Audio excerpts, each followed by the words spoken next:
Hello viewers, welcome my new video. তো viewers, আজ কিছু গুরুত্বপূর্ণ জিকের প্রশ্ন নিয়ে আলোচনা করব। তো অবশ্যই লাস্ট পর্যন্ত দেখতে থাকো। তো আজকের প্রথম প্রশ্ন হলো, জালিয়ানওয়ালাবাগের হত্যাকাণ্ডের সাথে কোন ব্রিগেডিয়ারের নাম যুক্ত আছে? Option A general Harris, option B general Dyer, option C Arthur Wellesley, option D colonel Wellesley. তো এই প্রশ্নের জন্য সঠিক উত্তরটি হলো অপশন বি জেনারেল ডায়ারের নাম জালিয়ানওয়ালাবাগের হত্যাকাণ্ডের সঙ্গে জড়িত আছে। জালিয়ানওয়ালাবাগ হত্যাকাণ্ড হয়েছিল 1919 সালে 13 এপ্রিল। তো সেই সময় ভারতের ভাইসরয় ছিলেন লর্ড চেমসফোর্ড। তো জালিয়ানওয়ালাবাগ হত্যাকাণ্ড কবে হয়েছিল? তো প্রশ্নটির জন্য সঠিক উত্তর হয়ে যাবে 1919 সালে 13 এপ্রিল। তো এর পরের প্রশ্নটি, কোন আন্দোলনের সময় থেকে বল্লভভাই প্যাটেলের সর্দার নামে ভূষিত হন? অপশন এ আইন অমান্য আন্দোলন, অপশন বি স্বদেশী আন্দোলন, অপশন সি বরদৌলি আন্দোলন, অপশন ডি ভারত ছাড়ো আন্দোলন। এই প্রশ্নের জন্য সঠিক উত্তরটি হলো অপশন বি স্বদেশী আন্দোলনের সময় সর্দার বল্লভভাই প্যাটেলকে সর্দার উপাধিতে ভূষিত করা হয়। বরদৌলি সত্যাগ্রহের সময় বল্লভভাই প্যাটেল সর্দার উপাধিতে ভূষিত হয়। এই বরদৌলি সত্যাগ্রহ হয় 1928 সালে। আন্দোলনটি হয়েছিল। এই আন্দোলনের ফলে ব্রিটিশ সরকার ম্যাক্সওয়েল ব্লুমফিল্ড কমিশন গঠন করেছিলেন। এর পরের প্রশ্নটি হলো, কোন ধাতু নরম এবং তা ছুরি দিয়ে কাটা যায়? Option A sodium, option B রূপা, option C zinc, option D aluminium. এই প্রশ্নের জন্য সঠিক উত্তরটি হলো অপশন এ সোডিয়াম ধাতু হলো নরম এবং তা ছুরি দিয়ে কাটা যায়। এর পরের প্রশ্নটি হলো, ভারতীয় রিজার্ভ ব্যাংকের প্রথম ভারতীয় গভর্নর কে ছিলেন? Option A C D. Deshmukh, option B Nanabhai Palkhivala, option C Benegal Rama Rao, option D C Rajagopalachari. এই প্রশ্নের জন্য সঠিক উত্তর হয়ে যাবে অপশন এ সি.ডি. দেশমুখ ছিলেন ভারতীয় রিজার্ভ ব্যাংকের প্রথম ভারতীয় গভর্নর। আরবিআই এর হেডকোয়ার্টার মুম্বাই অবস্থিত। আরবিআই এর প্রথম গভর্নর ছিলেন অজবন্ত মিত। বর্তমানে আরবিআই এর গভর্নর হলেন শ্রী শক্তিকান্ত দাস। তো বর্তমান আরবিআই এর গভর্নর কে? তো উত্তরটি হবে শ্রী শক্তিকান্ত দাস। এর পরের প্রশ্নটি হলো, ভারত রত্ন প্রাপ্ত প্রথম শিল্পপতি কে ছিলেন? Option A Ratan Tata, option B J R D. Tata, option C Dhirubhai Ambani, option D Gopinath Bordoloi. এই প্রশ্নের জন্য সঠিক উত্তরটি হলো অপশন বি জে.আর.ডি. টাটা প্রথম ভারতরত্ন প্রাপ্ত শিল্পপতি ছিলেন। এর পরের প্রশ্নটি হলো, মধ্যপ্রদেশের নেপানগর কী জন্য বিখ্যাত? অপশন এ কাগজ শিল্প, অপশন বি রাসায়নিক শিল্প, অপশন সি চীনা শিল্প, অপশন ডি সিমেন্ট শিল্প।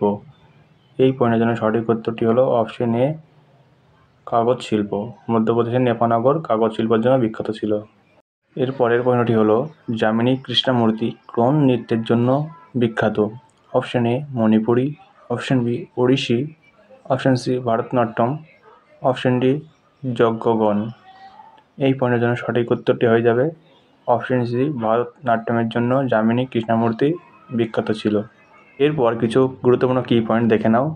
মুঙ্গারা যামিনী মূর্তি হলেন একজন ভারতীয় নৃত্যশিল্পী যিনি কুচিপুড়ি এবং ভারতনাট্যমে বিশেষজ্ঞ। তো পদ্মশ্রী পান 1968 সালে এবং পদ্মভূষণ পান 2001 সালে এবং পদ্মবিভূষণ পাই 2016 সালে। তিনি এইসব সম্মানে ভূষিত হন। এর পরের প্রশ্নটি হলো, ইউপিএসসির এর চেয়ারম্যানকে কে নিয়োগ করে থাকেন? অপশন এ লোকসভার স্পিকার, অপশন বি ভারতের প্রধান বিচারপতি, অপশন সি রাষ্ট্রপতি, অপশন ডি প্রধানমন্ত্রী। প্রশ্নটির জন্য সঠিক উত্তর হয়ে যাবে অপশন সি রাষ্ট্রপতি ইউপিএসসির চেয়ারম্যানদের নিয়োগ করে থাকেন। এর পরের প্রশ্নটি হলো, বিশ্বের গভীরতম সমুদ্র খাত কোনটি বা বিশ্বের গভীরতম সমুদ্র খাত কোনটি? এই প্রশ্নের জন্য সঠিক উত্তর হয়ে যাবে মারিয়ান খাত। মারিয়ান খাত হলো বিশ্বের গভীরতম খাত। এই মারিয়ান খাত হলো প্রশান্ত মহাসাগরে অবস্থিত। এর পরের প্রশ্নটি হলো, বর্তমানে ভারতের কোন স্থান থেকে সব থেকে বেশি অপরিশোধিত পেট্রোলিয়াম উত্তোলন করা হয়? Option A Assam, option B Gujarat, option C Bombay High, option D Tamil Nadu উপত্যকা। এই পয়েন্টের জন্য সঠিক উত্তর হয়ে যাবে বোম্বে হাই। বর্তমানে বোম্বে হাই থেকে সবচাইতে বেশি অপরিশোধিত পেট্রোলিয়াম উত্তোলন করা হয়। তো এর পরের প্রশ্নটি হলো, ভারতের সবচেয়ে বড় উপজাতি বিদ্রোহ কোনটি? অপশন এ ভিল বিদ্রোহ, অপশন বি মুন্ডা বিদ্রোহ, অপশন সি কোল বিদ্রোহ, অপশন ডি সাঁওতাল বিদ্রোহ। তো এই প্রশ্নের জন্য সঠিক উত্তরটি হয়ে যাবে অপশন ডি, সাঁওতাল বিদ্রোহ হলো ভারতের সবচেয়ে বড় উপজাতি বিদ্রোহ। এর পরের প্রশ্নটি হলো পাল বংশের সবচেয়ে পরাক্রমী রাজা কে ছিলেন?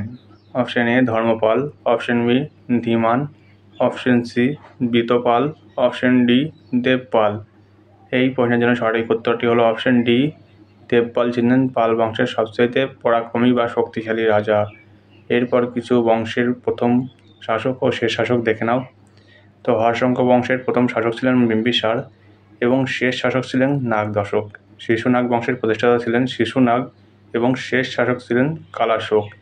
নন্দ বংশের প্রতিষ্ঠাতা ছিলেন মহাপদ্মনন্দ এবং নন্দ বংশের শেষ শাসক ছিলেন ধননন্দ। মৌর্য বংশের প্রতিষ্ঠাতা ছিলেন চন্দ্রগুপ্ত মৌর্য এবং শেষ শাসক ছিলেন বৃহদ্রথ।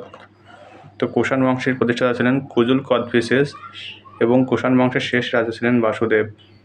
এরপর হলো সাতবাহন বংশের প্রতিষ্ঠাতা ছিলেন শিমুখ এবং শেষ শাসক ছিলেন যজ্ঞর্ষি সাতকর্ণী এবং গুপ্ত বংশের প্রতিষ্ঠাতা শ্রীগুপ্ত এবং শেষ শাসক জীবিতগুপ্ত। এর পরের প্রশ্নটি হলো গণপরিষদ গঠিত হয় কাদের সুপারিশে? Option A cabinet mission, option B অন্তর্বর্তীকালীন সরকার, option C Congress, option D League. তো এই প্রশ্নের জন্য সঠিক উত্তরটি হলো অপশন এ ক্যাবিনেট মিশনের দাবিতে গণপরিষদ গঠিত হয়। তো ভারতীয় স্বাধীন হওয়ার আগে ক্যাবিনেট মিশন সুপারিশ অনুযায়ী 1946 খ্রিস্টাব্দে এই গণপরিষদ গঠিত হয়েছিল। ডক্টর রাজেন্দ্র প্রসাদ ছিলেন এই গণপরিষদের সভাপতি।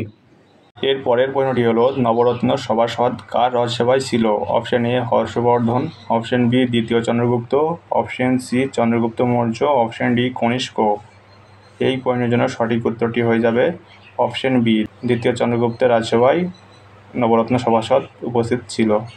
এর পরের প্রশ্নটি হলো মোট কটি বিষয়ে নোবেল পুরস্কার দেওয়া হয়ে থাকে? অপশন এ 7টি, অপশন বি 6টি, অপশন সি 5টি, অপশন ডি 3টি।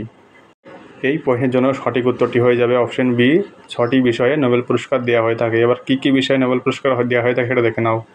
তো বিষয়গুলি হলো পদার্থবিজ্ঞান, রসায়ন, চিকিৎসা, শাস্ত্র, সাহিত্য, শান্তি এবং অর্থনীতিতে নোবেল পুরস্কার দেওয়া হয়ে থাকে। এর পরের প্রশ্নটি হলো ভারতের উচ্চতম শৃঙ্গ K2 ড্যাশ নামে পরিচিত বা অন্য কী নামে পরিচিত ভারতের উচ্চতম শৃঙ্গ K2? Option A Karakoram, option B Kashmir, option C Godwin Austen, option D কেনিত। এই প্রশ্নের জন্য সঠিক উত্তরটি হয়ে যাবে অপশন সি গার্ডউইন আস্টিন। ভারতের উচ্চতম শৃঙ্গ K2 গার্ডউইন আস্টিন নামে পরিচিত। এর পরের প্রশ্নটি হলো ভারতের প্রথম পাটকল কোথায় স্থাপিত হয়? Option A Rishra, option B Chennai, option C Haryana, option D Mumbai. এই প্রশ্নের জন্য সঠিক উত্তরটি হয়ে যাবে অপশন এ রিসারাই প্রথম ভারতের পাটকল স্থাপিত হয় 1818 সালে। এটি পশ্চিমবঙ্গের হুগলি জেলার একটি শহর, হুগলি নদীর তীরে অবস্থিত। এটি একটি প্রাকৃতিক তন্তু যা সাধারণত পাট, কাপড়, সুতা এবং অন্যান্য পণ্য তৈরি করতে ব্যবহৃত হয়। প্রথম পাটকল স্থাপিত হয় রিসারাই। এর পরের প্রশ্নটি হলো পৃথিবীর বৃহত্তম লবণাক্ত জলের হ্রদের নাম কি?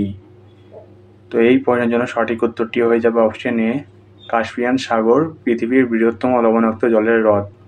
এর পরের প্রশ্নটি হলো পাঞ্জাব ন্যাশনাল ব্যাংককে প্রতিষ্ঠাতা করেন? Option A Bal Gangadhar Tilak, option B Lala Lajpat Rai, option C Mahatma Gandhi, option D Jawaharlal Nehru. তো এই প্রশ্নের জন্য সঠিক উত্তরটি হয়ে যাবে অপশন বি লালা লাজপত রায় পাঞ্জাব ন্যাশনাল ব্যাংকের প্রতিষ্ঠাতা। তো ভিউয়ার্স, আশা করছি ভিডিওটি আপনাদের ভালো লেগেছে। তো প্লিজ এই ভিডিওটিকে লাইক করে চ্যানেলটিকে সাবস্ক্রাইব করে দেবেন। তো দেখা হচ্ছে নেক্সট ভিডিওতে। ভালো থাকবেন, সুস্থ থাকবেন।